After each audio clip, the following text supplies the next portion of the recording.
What comes to your mind when you hear the term networking? Do you think knowing the right people is more important than having the right skills while searching for a job? Do you believe that your ideal job should be in alignment with your personal values? Hello everyone, and welcome to another brand new episode on my channel, Wonder Boho Book Club. Today I'll be discussing the book, The New Rules of Work, The Ultimate Career Guide for the Modern Workplace, written by Alexandra Cavoulacos and Kathryn Minshew. Kathryn and Alexandra are the founders of the popular career website, the Muse. In this book, Kathryn and Alexandra offer the definitive guide to the modern workplace.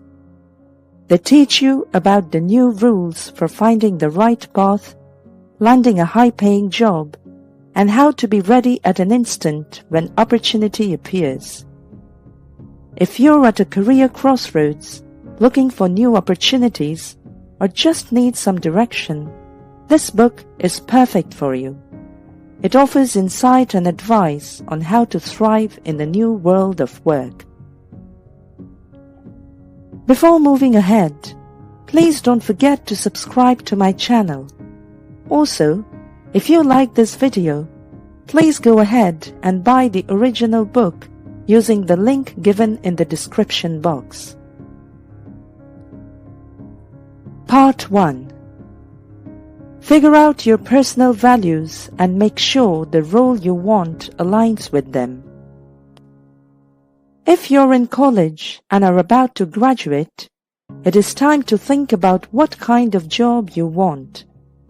But before you go out and find a job that sounds appealing, it's important to consider your personal values.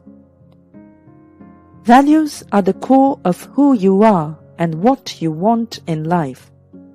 Values can be something as simple as a commitment to excellence or something more complex, such as a commitment to social justice. In order to identify your values, ask yourself, what do I believe in? What do I care about? What am I committed to? What is important to me? What is my highest value? Many people have a hard time determining what they want to do with their lives because they don't know what their personal values are. Therefore, the first step is to identify your personal values so that you can find the perfect career for yourself. Part 2. Study potential career options by researching. Strategic research is a great way to find careers that are aligned with your interests. You can start by researching what you're interested in, and then find the careers that match up with those interests. This will help you figure out what kind of work you want to do. For example, when you think of a career in the arts, you might think of actors and musicians, but there are many other options to explore.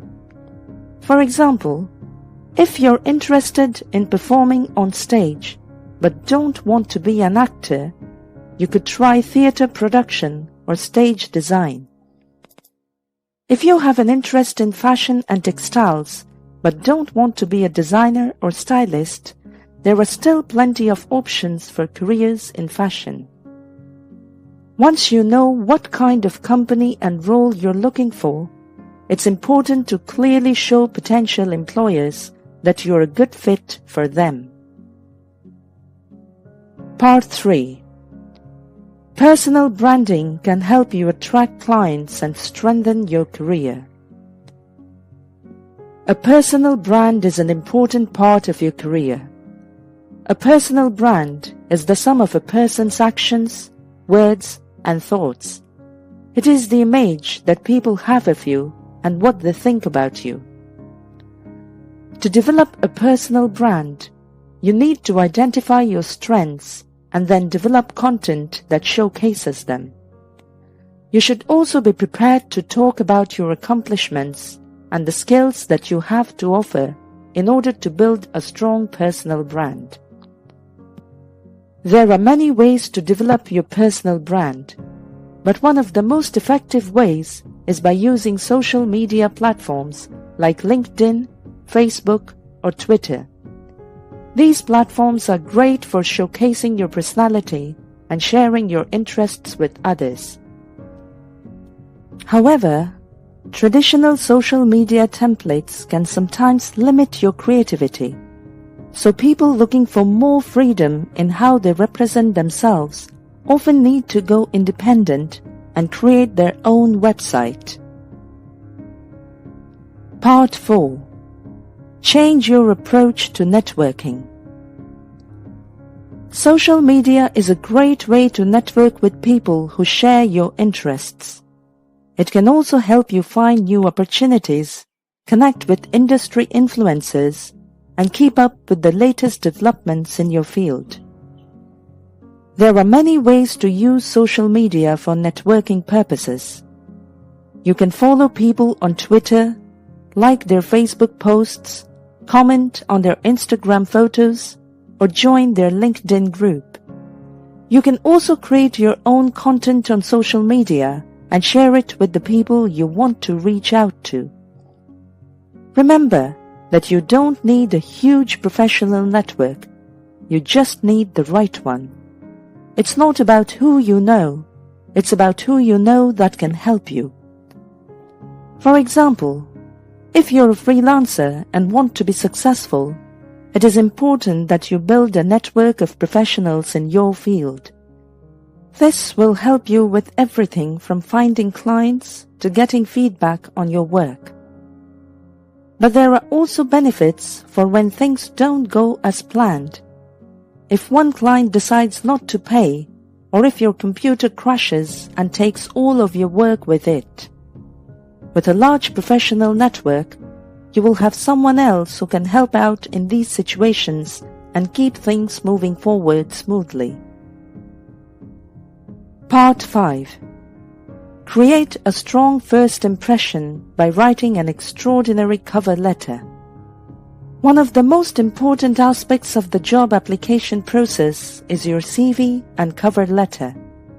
Treat them just as seriously as you would when searching for a new gig.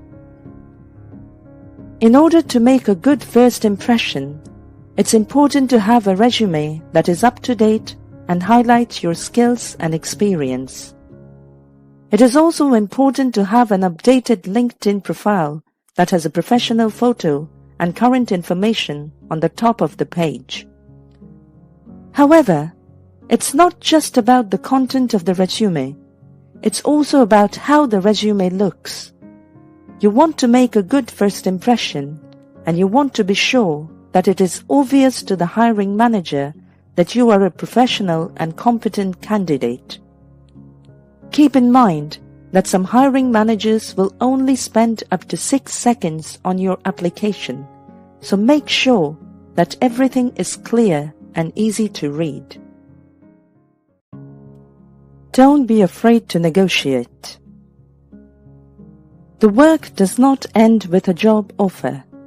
In fact, this is where the hard work begins. It's the time to negotiate your contract, and an ideal contract would be one that fits your values and lifestyle, not just your skill set. For example, negotiating salary is not just about the money. It's about what you want out of your career and what you're willing to give up for it. Also, there are additional benefits to consider.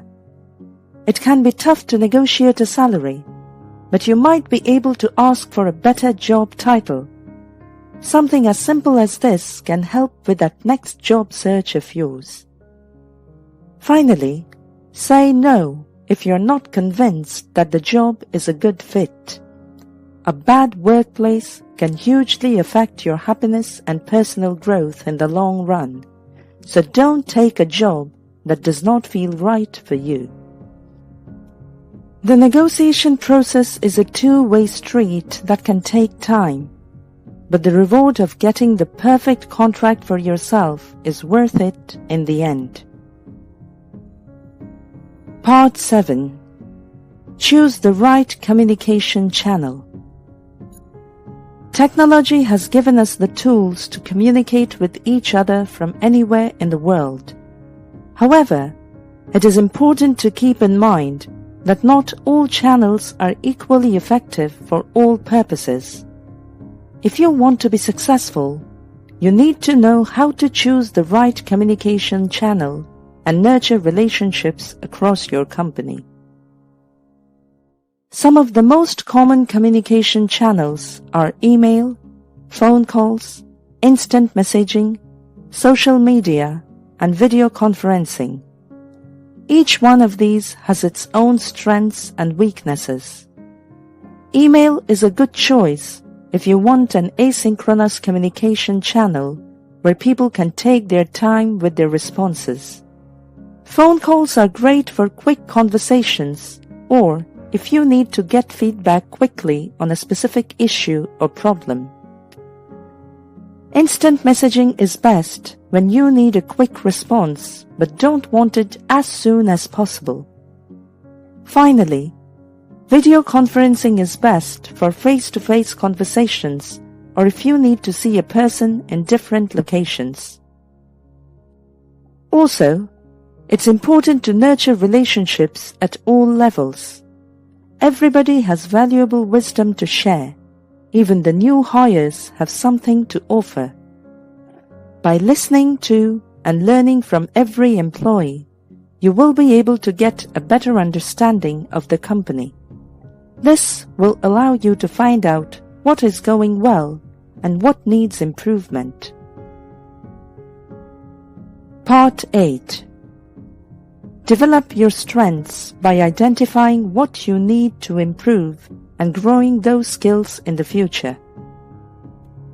Over time, your professional and personal values might change, and you will be ready when an opportunity presents itself. All of this is easier if you keep on learning and developing new skills. Put that to the test at your current job, and then when your next role comes up, you are going to be ever more prepared for it. One of the first things to do is to work on your productivity. There are many different theories on how to increase productivity. One of the most popular is focusing on the motivation behind each task. The theory says that if you understand why you are doing something, it will be easier to focus on the task and not procrastinate. The most common form of procrastination is when you're trying to avoid doing a task that you find unpleasant or difficult. However, if you realize that completing this particular task will lead to emotional rewards, like feeling happy or less stressed, then you will be more motivated to perform the task, thereby increasing your productivity and reducing procrastination. This theory has been tested by various researchers and companies, with some of them reporting a significant increase in productivity as well as less procrastination. The job market is always evolving, thanks to the rapid developments in technology. In order to stay on the top of your game, you will have to become proactive in acquiring the necessary skills to keep up with new advances. The first step in this process is identifying the skills that are in alignment with your work and then figuring out how you can develop those skills. You should also think about what other skills might help you in your work as well as in life outside work. One of the most important skills that you can develop is managing up. This means building a relationship with your manager by making sure they understand why you want to move and what your goals are. It also means understanding how to work with them to make your move as smooth as possible. There are many different ways of managing up.